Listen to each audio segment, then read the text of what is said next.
Hello students, तो शुरू करते हैं आज का हमारा वीडियो जो है पॉलिनोमियल्स की एक्सरसाइज 2.2। इसके अंदर हम देखेंगे कि कैसे सवाल आते हैं। तो चलिए देखते हैं हमारा आज का पहला सवाल है find the zeros of the following quadratic equation. Quadratic equation यानी कि जिसकी डिग्री 2 होती है उसे क्वाड्रेटिक इक्वेशन कहते हैं। डिग्री मतलब एक्स की पावर, हाईएस्ट पावर जो एक्स की होती है उसे डिग्री कहा जाता है, और जो 2 डिग्री की पावर होती है उसे क्वाड्रेटिक इक्वेशन कहा जाता है। तो क्वाड्रेटिक पॉलिनोमियल देखेंगे, उसके जीरोज़ फाइंड करने हैं, यानी कि ये जो इक्वेशन है इसके ज़ीरोज़ फाइंड करने हैं और उनका क्या रिलेशन है ज़ीरोज़ का और कोफिशिएंट्स का, वो भी हम देखेंगे। तो चलिए पहले देखते हैं पहला सवाल है कि x² माइनस 2x माइनस 8। तो पहले इसके फैक्टर करेंगे ज़ीरोज़ फाइंड करने के लिए। तो जो फैक्टर कैसे करते हैं आपको आता भी होगा, और मैं एक बार बता देती हूँ। जो ये 2x दिख रहा है, इस 2x के ऐसे फैक्टर कीजिए कि जब मल्टीप्लाई करें तो 8x² बने और जब जोड़ें तो 2x बने। यानी कि मल्टीप्लाई करें तो 8x² बने और जब जोड़ें तो बनना चाहिए हमारे पास 2x, वो भी माइनस का। ठीक है, तो सोचिए कि जो मल्टीप्लाई करें तो 8x बनना चाहिए। तो सोचिए 8x² किस किस से बनता है, 8 किस किस से बनता है ये सोचिए। 8 1 जा 8, लेकिन 8 और 1 को जोड़ेंगे या घटाएंगे तो 9 और 7 बनेगा, ना कि 2x। तो कुछ और सोचिए। 2 4 जा 8, तो 2 4 जा 8 होता है, और जब इन दोनों को माइनस करेंगे तो हमारे पास 2x आ जाएगा। तो इसलिए 2 और 4 जो फैक्टर हैं वो हम यहाँ लेंगे। अब देखिए हमने लिया क्या, 2 और 4। तो x² minus 4x plus 2x minus 8।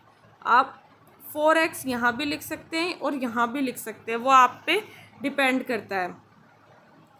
और माइनस 4x और प्लस 2x इसलिए लिया क्योंकि जो साइन है यहाँ पे, ये देखिए यहाँ पे जो साइन है ये वाला, ये माइनस का है। तो इन दोनों को माइनस करने पे माइनस 2x आना चाहिए। तो अगर -4 बड़ा होगा तो ही माइनस करने पे माइनस साइन आएगा।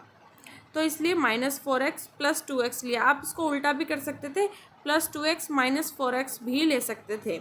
अब देखिए, अब इन दोनों में से क्या कॉमन आ सकता है, सिर्फ x कॉमन आ जाएगा। तो अंदर आ जाएगा x -4, क्योंकि जब इसको इस x से मल्टीप्लाई करेंगे तो वापस x² माइनस 4x बन जाएगा। अब देखते हैं, फिर यहाँ से 2 कॉमन ले लेंगे। तो 2 कॉमन लिया तो ये अंदर बच जाएगा x -4। तो ये बन गया x -4 2 जगह है और एक ये x + 2। तो जब x -4 कॉमन ले लेंगे, जब x -4 कॉमन लिया तो अंदर क्या बच जाएगा, x माइनस x + 2, क्योंकि ये जो 2 है और ये x + 2 तो ये रहे, और x -4 यहाँ भी है और x -4 यहाँ भी है, तो ये x -4 कॉमन आ गया। अब इसको 0 के इक्वल पुट कर देंगे। 0 के इक्वल पुट करेंगे तो ये x + 2 0 के बराबर और x -4 0 के बराबर, क्योंकि हमें ज़ीरोज़ चाहिए इस पॉलिनोमियल के। तो जब x + 2 बराबर 0 करेंगे तो x की वैल्यू कितनी आ जाएगी, x की वैल्यू आ जाएगी हमारी -2। x की वैल्यू -2 आ जाएगी, और इस वाली इक्वेशन से x की वैल्यू हमारी आ जाएगी 4 + 4। ठीक है, तो अब हमारी x के जो ज़ीरोज़ हैं वो आ गए, इस इक्वेशन के ज़ीरोज़ आ गए -2 और +4। अब आगे देखते हैं कि जो कोफिशिएंट है उसमें और इसमें जो ज़ीरोज़ हैं और कोफिशिएंट्स हैं उसमें क्या रिलेशन है। तो हमारे जो ज़ीरोज़ आ गए वो आ गए -2 और 4। अब देखिए सम ऑफ ज़ीरोज़ करेंगे। सम ऑफ ज़ीरोज़ हमारी ये, इनको जोड़ देंगे तो +2 बनेगा। +2 बनेगा क्योंकि ये -2 है और ये +4 है, तो +2 बन जाएगा। +2 बन जाएगा तो इसका ये मतलब है कि जो कोफिशिएंट था हमारा x का इक्वेशन में, उसका माइनस और अपॉन में कोफिशिएंट ऑफ x²। देखिए हमारी इक्वेशन क्या थी, x square minus 2x minus 8। हमारी इक्वेशन थी x square minus 2x minus 8। अब इसमें से जो सम ऑफ ज़ीरोज़ आया वो हमारा आया +2, और हमें रिलेशन निकालना है इसके और इसके बीच में। तो हम ये कह सकते हैं कि जो बहुत सारी इक्वेशंस करी गई सॉल्व, तो उससे ये रिलेशन निकल के आया कि minus of coefficient of x, ये इस इक्वेशन के अंदर जो एक्स है वो ये है, तो इसका कोफिशिएंट क्या हुआ 2, और ये कैसा है -2 है। तो माइनस ऑफ -2 क्या हो जाएगा प्लस, माइनस ऑफ -2 क्या हो जाएगा प्लस हो जाएगा। तो हमने कर दिया माइनस ऑफ -2, और ये बन गया +2, और अपोन में कोफिशिएंट ऑफ एक्स स्क्वायर। अब एक बात बताइए, कोफिशिएंट ऑफ एक्स स्क्वायर क्या है, कोफिशिएंट ऑफ एक्स स्क्वायर 1 है, तो अपोन में 1। तो रिलेशन निकल के आया कि जो सम ऑफ ज़ीरोज़ होती हैं वो बराबर होती है minus of coefficient of x upon coefficient of x square. अब देखते हैं प्रोडक्ट ऑफ ज़ीरोज़ क्या आएगा, -2 × 4, तो ये हो जाएगा -8। तो रिलेशन से निकल के आएगा constant term upon coefficient of x square. हमारी इक्वेशन थी x square minus 2x minus 8। तो हमने इससे देखा कि constant term upon coefficient of x square हमारा क्या है 1, और जो कांस्टेंट टर्म है वो हमारी क्या है 8। तो ये जो 8 -8/1 आ गया, तो ये रिलेशन निकल के आया। अब चलिए नेक्स्ट सवाल देखते हैं। नेक्स्ट क्वेश्चन है कि 4s² माइनस 4s + 1, इससे भी वही करेंगे कि मल्टीप्लाई करें तो 4s² आए, और प्लस करें तो माइनस का 4s आए। ऐसे कोई दो फैक्टर निकालिए। तो देखिए 4 1 ज़ा 4, 4 1 ज़ा 4 है, प्लस करेंगे तो 5 बनेगा, माइनस करेंगे तो 3 बनेगा, इससे नहीं काम चलेगा। 2 2 ज़ा 4, देखिए प्लस करेंगे तो 4 बन जाएगा, और 4s हमें चाहिए। और ये जो है मल्टीप्लाई करेंगे 2s और 2s को, तो बन जाएगा 4s²। तो बस हमारी इक्वेशन बन गई। तो 2s और 2s हम ले लेंगे। और अब हमने दोनों में ही माइनस साइन क्यों लिया है, क्योंकि हमें प्लस करके -4s बनाना है। हमें इन दोनों का प्लस माइनस कुछ भी करके क्या बनाना है 4s बनाना है, और माइनस साइन के साथ। तो अगर हम +2s कर देते तो 4s तो बन जाता, लेकिन प्लस साइन का बनता। इसलिए हमने जो लिया है वो क्या लिया है -2s। तो ये बन गया -4s। अब देखिए 2s कॉमन ले लिया, इन दोनों में से 2s कॉमन ले लिया, तो इसमें से बचेगा 2s और इसमें बचेगा 1, क्योंकि जब इसको वापस मल्टीप्लाई करेंगे इससे तो हमें यही जो टर्म है वो मिल जाएगी।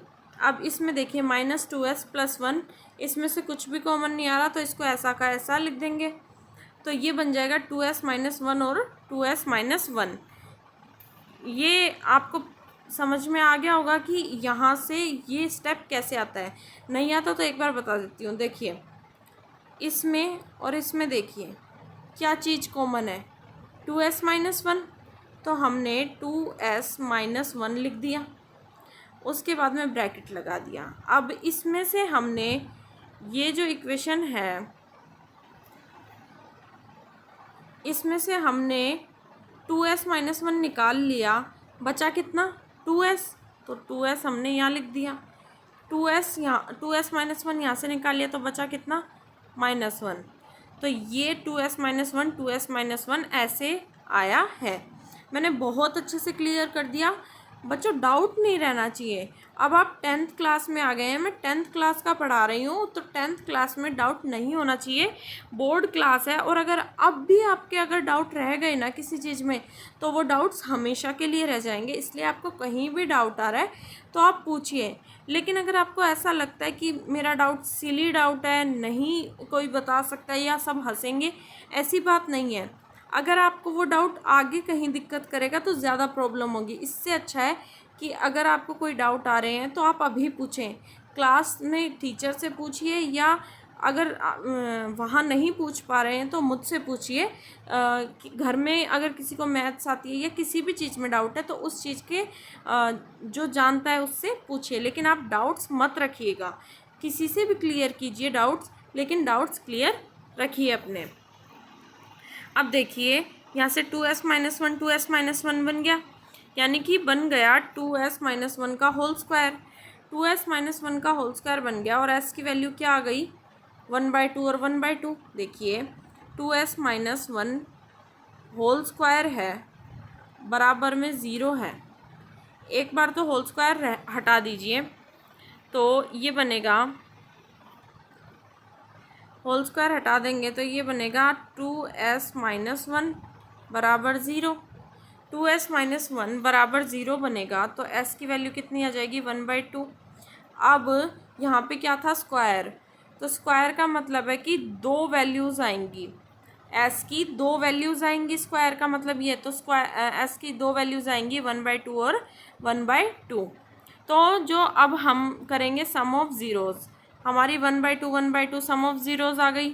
तो अब हम इनका सम करेंगे, 1/2 और 1/2 को जोड़ेंगे 1 बनेगा। और इसका जो रिलेशन होता है कोफिशिएंट से वो कैसा होता है, minus coefficient of x upon coefficient of x square. तो वो 4 और 4 थे। जो कोफिशिएंट ऑफ x था वो हमारा था -4, लेकिन minus of coefficient of x चाहिए, तो -4 कितना हो जाएगा, +4, और नीचे 4, ये बन गया 1। अब प्रोडक्ट ऑफ 1/2 1/2, तो ये बन जाएगा 1/4। कांस्टेंट टर्म हमारी क्या थी इक्वेशन में, 1, और कोफिशिएंट ऑफ x स्क्वायर 4, तो ये बन गया 1/4। यानी कि ये जो रिलेशन है और ये जो कोफिशिएंट्स की रिलेशन है वो कैसी है, सेम है। चलिए देखते हैं। अब ये जो आगे का सवाल है ये आप खुद करेंगे, मैं सिर्फ आपको बता देती हूँ। देखिए 6x स्क्वायर -3 -7x है, तो इसको इस टर्म में लिख लेंगे, 6x स्क्वायर -7x -3। उसके बाद में ये सवाल आप खुद कर लेंगे। और ये देखिए नेक्स्ट क्वेश्चन के अंदर कांस्टेंट टर्म नहीं दी हुई है, ये कैसे करेंगे। 4u स्क्वायर + 8u है, तो इन दोनों में से बताइए क्या कॉमन आ रहा है। इन दोनों में से कॉमन आ रहा है 4u अगर हम कॉमन लेंगे तो ये बनेगा u + 2। अब अगर हम ज़ीरोज़ निकालेंगे तो कैसे निकालेंगे, एक बार तो u + 2 को 0 के बराबर रखेंगे और एक बार 4u को 0 के बराबर रखेंगे। तो जब u + 2 को 0 के बराबर रखा तो हमारा u क्या आ गया, -2। हमारा u आ गया -2, और 4u को 0 के बराबर रखा तो जो हमारा u है वो क्या आ गया, 0। तो हमारी u की दो वैल्यूज़ आ गई। u की कितनी वैल्यूज़ आ गई, 2। एक तो बन गया -2 और एक बन गया 0। अब सम करेंगे इनका, तो 0 - 2 -2, तो minus of coefficient of u यानी कि 8, तो बन जाएगा -8, क्योंकि माइनस बाहर है, ये माइनस हमें लेना है। अगर कोई कोफिशिएंट ऑफ u है, x है, वो माइनस है तो प्लस हो जाएगा, प्लस है तो माइनस हो जाएगा। तो यहाँ +8 था तो ये -8 हो जाएगा, upon coefficient of u square. Coefficient of u square क्या है, 4, तो ये बन गया -2। ठीक है भाई, ये तो हमारा हो गया। अब देखते हैं प्रोडक्ट कैसे होगा। प्रोडक्ट इनका आएगा 0 से किसी भी टर्म को मल्टीप्लाई करेंगे तो क्या बनेगा, 0 बनेगा। तो देखिए 0 बन गया ये, तो कांस्टेंट टर्म क्या है हमारी, 0, upon coefficient of u square क्या है हमारा, 4। तो 0 में किसी भी चीज़ का डिवाइड करेंगे तो कितना आएगा, 0। अगर कोई टर्म नहीं दी गई है तो उसे हम 0 मान लेंगे, इसलिए हमने यहाँ कांस्टेंट टर्म को क्या मान लिया, कांस्टेंट टर्म हमारी क्या हो गई, 0 हो गई। चलिए देखते हैं आगे है find a quadratic polynomial each with given numbers as the sum and product of its zeroes respectively. अब हमें क्या दिया है कि हमें दिया है ज़ीरोज़ जो थी उनका सम और प्रोडक्ट। यानी कि ये तो ज़ीरोज़ का सम है और ये ज़ीरोज़ का प्रोडक्ट है, और हमें वो इक्वेशन और हमें फाइंड करनी है quadratic equation. Find a quadratic polynomial each with given numbers. ठीक है, नंबर हमें दिए हुए हैं और हमें जो क्वाड्रेटिक पॉलिनोमियल है वो फाइंड करना है। अब कैसे करेंगे? मान लीजिए जो दो ज़ीरोज़ आए वो आए, एक अल्फ़ा और एक बीटा। आप कुछ भी मान सकते हैं। ए बी सी मानने में प्रॉब्लम इसलिए होगी क्योंकि हमें इक्वेशन को ए बी सी में मान लिया, तो आप कुछ भी मान लेंगे कि जो ज़ीरोज़ हैं वो एक्स हैं, वाई है, कुछ भी मान सकते हैं आप। ठीक है, तो अल्फ़ा बीटा मानना कोई ज़रूरी नहीं है, जो मन में आए वो मानना। तो सम दिया गया है, यानी अल्फ़ा प्लस बीटा हमारे पास कितना दिया है? 1/4। अल्फ़ा प्लस बीटा 1/4 दिया है। इसका मतलब है, इस इक्वेशन से क्या मतलब है? एक बात बताइए, इस इक्वेशन से क्या मतलब है कि जो हमें सम दिया गया था, सम क्या होता था? Minus of coefficient of x यानी कि minus of b upon coefficient of x square यानी ए। तो माइनस बी बाई ए हमारा बराबर है 1/4 के, और जो बराबर है अल्फ़ा प्लस बीटा के, यानी सम अल्फ़ा प्लस बीटा है। प्रोडक्ट देखिए, प्रोडक्ट है अल्फ़ा बीटा बराबर -1, और इसका मतलब क्या है? Constant term upon coefficient of x square. Constant term हमारे पास सी है, अपॉन ए कर दिया। अब देखिए, हमें ए बी सी की वैल्यू निकालनी है, क्योंकि हमें ये इसके अंदर पुट करनी है, क्योंकि हमें क्वाड्रेटिक पॉलिनोमियल बनाना है। क्वाड्रेटिक पॉलिनोमियल का है मतलब होता है एक्स की मैक्सिमम जो पावर होगी वो कितनी होगी? 2 होगी। तो ए बी सी की वैल्यू निकालनी है। अब यहाँ से देखिए, ए की वैल्यू 4 है और यहाँ से ए की वैल्यू 1 है। तो यहाँ से ए की वैल्यू 1 है और यहाँ से 4 है, तो ये तो सेम नहीं है। तो जो ए की वैल्यू है उसे हम सेम करेंगे, क्योंकि ऐसा तो हो नहीं सकता कि ए की वैल्यू अलग अलग हो। तो इसके दो मेथड हैं ए की वैल्यू सेम करने के। एक तो ये जो नॉर्मल मेथड है, पहले आप ये देख लीजिए, जिसके अंदर 1/4 बराबर -b/a है। सेकंड में लिखा हुआ है -1/1 बराबर c/a। तो दोनों तरफ a को इक्वल करने के लिए हम क्या करेंगे? इसको 4 से, इस इक्वेशन को 4 से मल्टीप्लाई कर देंगे और डिवाइड कर देंगे। तो इससे क्या होगा? जब इस इक्वेशन को हम 4 से मल्टीप्लाई और डिवाइड करेंगे तो जो हमारा ये a है, जो 1 दिखा रहा है यहाँ पे, ये भी 4 हो जाएगा। तो ये जब हमने 4 से मल्टीप्लाई डिवाइड किया तो ये बन गया -4/4। अब देखिए, अब जो a है उसकी वैल्यू दोनों तरफ इक्वल हो गई है, यहाँ भी 4 है और यहाँ भी 4 है। तो अब देखिए, जो a और b और c हैं उनकी वैल्यूज़ क्या हो गई? a हमारा हो गया 4, b हो गया -1 और c हो गया -4। दूसरा मेथड ये है, ये थोड़ा कम्पिटिटिव एग्ज़ाम्स होते हैं उनके अंदर लगाया जाता है ये मेथड। समझ लीजिए, नहीं समझ में आए तो ये मेथड से तो आपको करना है ही। देखिए, इस मेथड से देखिए, इसमें कॉमन क्या है? ए इसमें भी है, ए इसमें भी है, तो ए को हम बीच में लिख देंगे। ठीक है, अब बी इसके इस साइड लिख देंगे और सी इसके इस साइड लिख देंगे, मतलब ए बीच में लेना है। चाहे बी किधर भी, बी और सी आप किधर भी लिख दीजिए। ठीक है, ए हमने बीच में ले लिया, बी इस तरफ लिख दिया, सी इस तरफ लिख दिया। अब यहाँ पे जो फर्स्ट इक्वेशन थी उसमें हमने देखा 4 है बी ए की वैल्यू और बी की वैल्यू -1 है, हमने लिख दी। सेकंड इक्वेशन में देखिए, सी की वैल्यू -1 है और ए की वैल्यू 1 है, वो भी हमने लिख दी। अब दो जगह इसमें खाली बच गई, दो जगह इसमें खाली कौन सी बच गई? एक तो ये और एक ये। तो इनमें जो नंबर भरना होता है वो जो इसके बाद में नंबर है, इसके बाद में क्या नंबर है? 4। तो यहाँ भी हम क्या भर देंगे? 4। और इससे पहले कौन सा नंबर है? 1, तो हम यहाँ भी क्या भर देंगे? 1। तो हमने ऐसे कर दिया। फिर ये जो दो जगह थी ये भर गई। अब इनको मल्टीप्लाई कर देंगे तो ये -4, ये 4 और ये -1। ये अगर मेथड आपको समझ में आ गया तो अच्छी बात है, कर लीजिएगा। नहीं आया तो इस मेथड से तो आपको करना है ही। ये मैंने बस ऐसे बता दिया, कम्पिटिटिव एग्ज़ाम्स में ये मेथड काम में आता है। चलिए देखते हैं नेक्स्ट सवाल। एक और सवाल मैं आपको समझा देती हूँ, उसके बाद आपको करने हैं।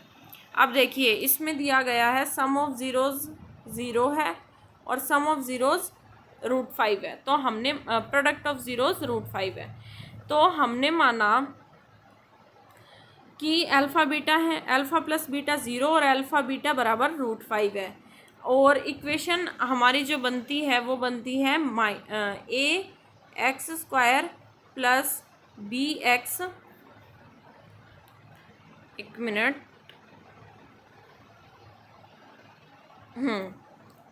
फिर से देखिए, ax² plus bx plus c। तो इसके हिसाब से -b/a ये हो गया और c/a ये हो गया, प्रोडक्ट हो गया c/a और सम हो गया -b/a। अब इसमें जो a है उसकी वैल्यू देखिए दोनों में सेम है, 1 है 1 है, तो इसमें कुछ नहीं करना, इक्वल वैल्यू करने की ज़रूरत नहीं है क्योंकि इक्वल वैल्यू पहले से है। तो a b c की वैल्यू ये आ गई। अब a b c की ये वैल्यू आ गई तो इसे इक्वेशन में पुट कर देंगे। a की वैल्यू क्या है 1, तो a की वैल्यू 1 रख दी तो x² बच गया। b की वैल्यू 0 है तो ये 0 हो गई और c की वैल्यू √5 है। तो जो हमारी क्वाड्रेटिक पॉलिनोमियल बनी वो बन गई x² प्लस √5। जो पिछला क्वेश्चन था उसमें भी जो a b c की वैल्यू थी वो इस इक्वेशन में पुट करनी थी, आप कर लीजिएगा और इसमें मैंने आपको बता दिया। अब ये कुछ सवाल हैं, ये आपको खुद को करने हैं, 3rd 4th 5th और 6th। ये सम ऑफ ज़ीरोज़ और प्रोडक्ट ऑफ ज़ीरोज़ दिए हुए हैं। चलिए आज के लिए बस इतना ही, अब मिलेंगे नेक्स्ट लेक्चर में।